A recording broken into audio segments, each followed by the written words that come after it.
Woe to those who plan iniquity, to those who plot evil on their beds.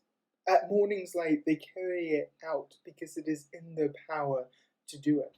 The book of Micah alternates between sections of judgment and sections of salvation. Micah's intent was to call the people out of the sinful ways so that they would avoid the worst of God's judgment. We see from a few other books in the Old Testament, such as Jeremiah and Isaiah, that Micah had some success with Jerusalem. The book begins with God judging and demolishing Samaria and Jerusalem. Micah specifically mentions the destruction of idols and temple gifts, which alludes to one of the many reasons for God's judgment. The Israelites have been unfaithful to God.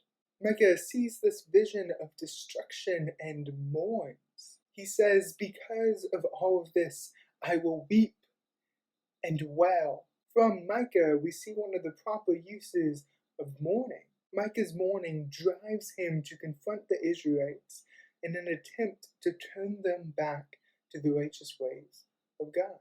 The false prophets try to stop Micah from doing this. They tell him, "Do not prophesy about these things. Disgrace will not overtake us. Should it be said, O house of Jacob, is the Spirit of the Lord angry? Does he do such things?" The Israelites had begun to believe that how they lived doesn't matter. They believed that since they were the chosen people of God, they would only receive blessings from God, not punishments. But Micah tells them that they have become like enemies to God because of how they have chosen to live. They are unhospitable, with no regards for those who lack power in their society. Blame is specifically placed on the leaders and the prophets. The leaders oppress the poor, while the prophets falsely proclaim blessings from God.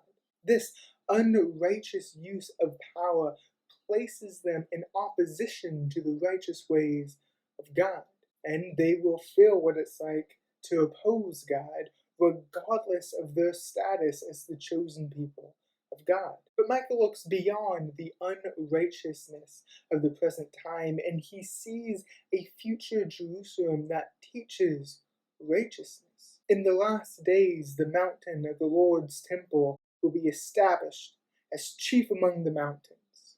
Many nations will come and say, "Come, let us go up to the mountain of the Lord, to the house of the God of Jacob. He will teach us his ways so that we may walk in his paths." Micah paints this picture of peace, where the Israelites stop straying from the way of the Lord and instead teach people how to live righteously.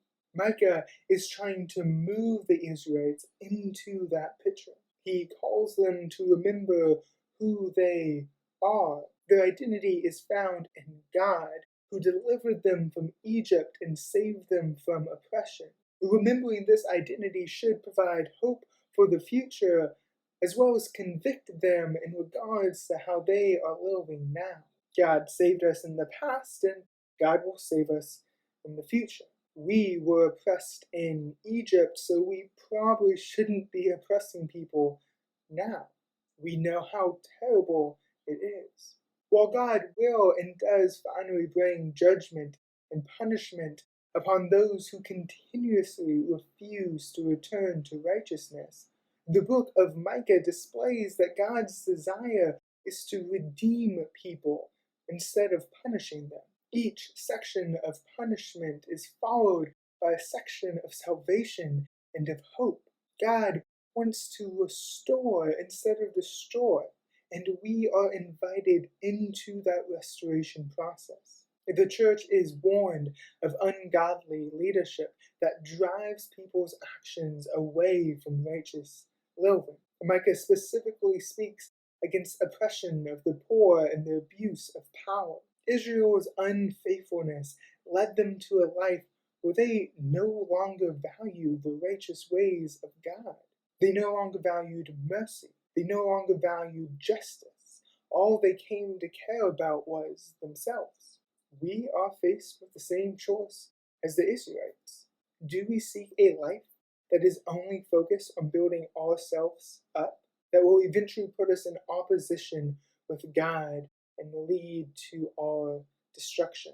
Or do we dedicate our lives to the righteous ways of God and do all that we can to help humanity and creation flourish?